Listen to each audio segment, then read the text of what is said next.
தேர்தல் விளம்பரங்கள் செய்ய அனுமதி கோரி திமுக சார்பில் உயர்நீதிமன்றத்தில் வழக்கு தொடரப்பட்டிருக்கிறது. தேர்தல் ஆணையம் சாதாரண கருத்து கூறி விளம்பரம் செய்ய அனுமதிக்கவில்லை என்று திமுக தரப்பில் தெரிவிக்கப்பட்டிருக்கிறது. திமுகவின் விண்ணப்ப மனுவை பரிசீலித்து 2 நாட்களுக்குள் உத்தரவிட வேண்டும் என்று தெரிவிக்கப்பட்டிருக்கிறது. திமுக தரப்பில் தொடரப்பட்ட மனுவை திங்களன்று விசாரிக்கிறது சென்னை உயர்நீதிமன்றம்.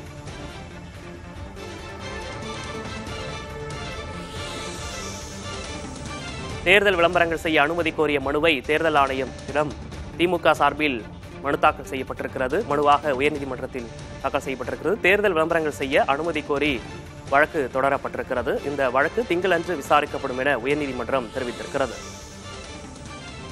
தேர்தல் ஆணையம் சாதாரண கருத்து கூறி விளம்பரம் செய்ய அனுமதிக்கவில்லை என்றும் திமுக தரப்பில் தெரிவிக்கப்பட்டிருக்கிறது.